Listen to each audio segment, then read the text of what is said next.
Modilia, as that is also my stage name. I actually am from Free State, in a small town called Harrismith, where I grew up, and that's actually where I actually started with my rap career back in 2018, when my cousin brother actually came home and he took me to the studio, because he was actually recording. I was always a female singer, but I always used to sing other people's songs, so I had never really written anything by myself. And my cousin brother was like, no, come through, because I actually need your vocals on something. That's how I actually started. I went there, and as he was writing his rap verse, he actually got stuck, and I had a rhythm in mind, so I was like, okay, let me try and help you. From there, everyone was like, no, give us a flow, like try and rap it out and let's see how it sounds. I did that, everyone went crazy, and they were like, no, we actually need you to rap this verse. So that's actually how I fell in love with it. From there, the producer was like, look, I have a beat, I know you are new to this, but I'd actually like you to try it out. Come through, it'll be for free, and we'll see where it goes. That's actually how I fell in love with it.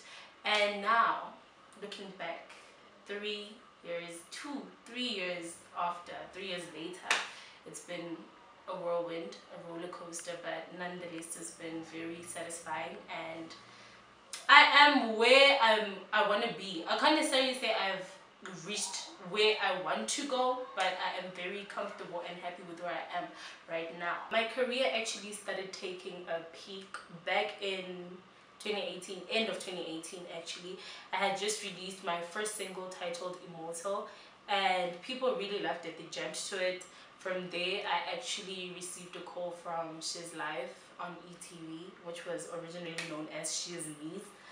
They asked me to come through and actually showcase what I have.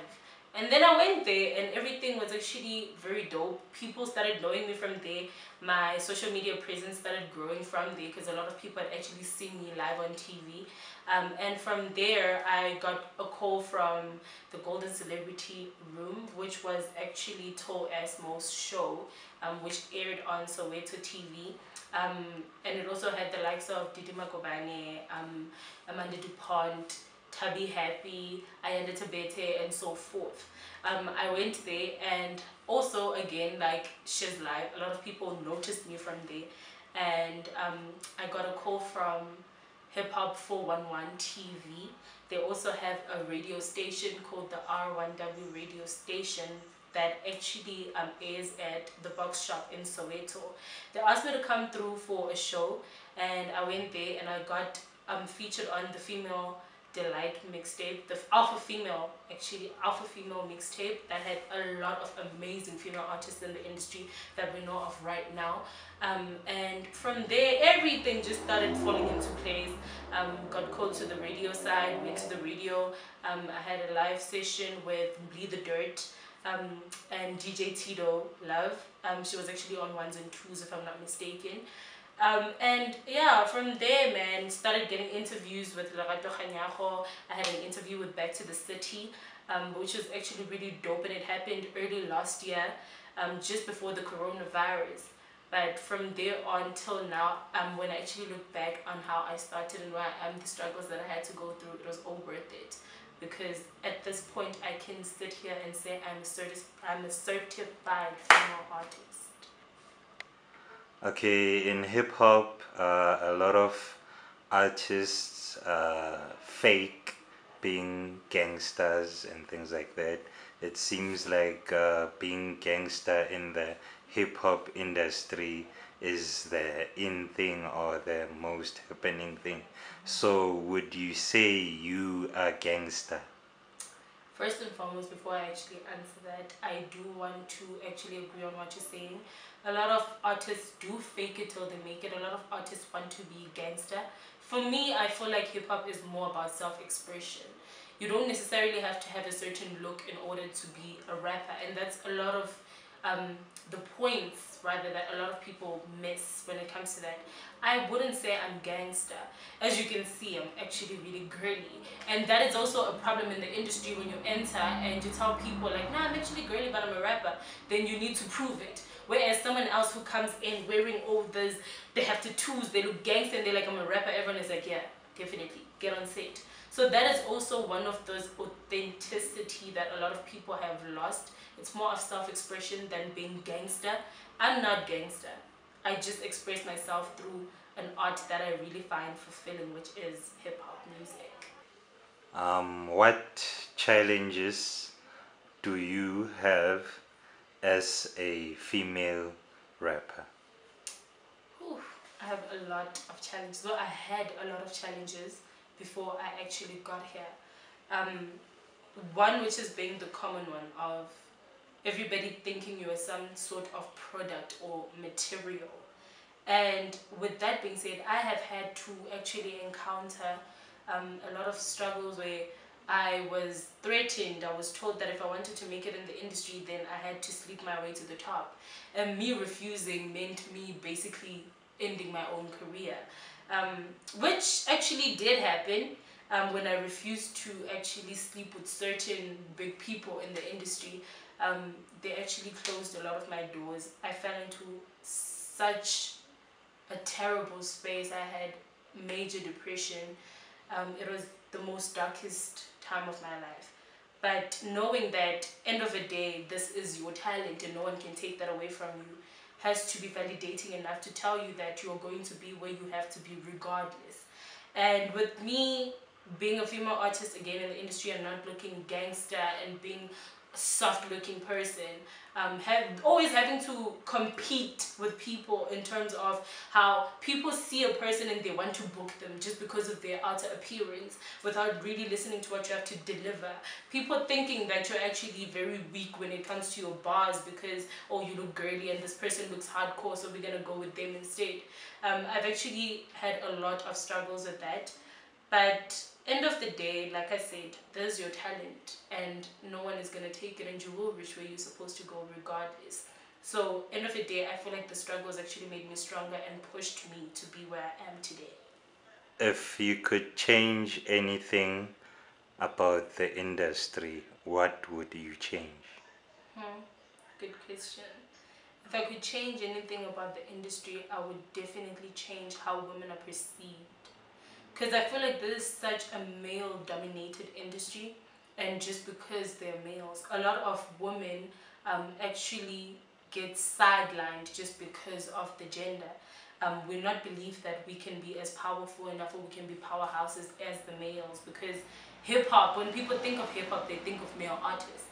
And that is something that I really wish I could change, because at the end of the day, I have really encountered a lot of female artists that are not even in the industry but are very good and literally could top anyone off in the industry, male or female.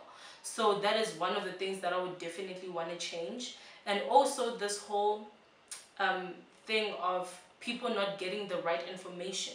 Because I've realized that a lot of people get sidetracked, or a lot of people actually don't know what they're getting themselves to when they get into the industry because they're never told. Just because people want to keep the success to themselves, of which there's a lot of room for everyone in this industry.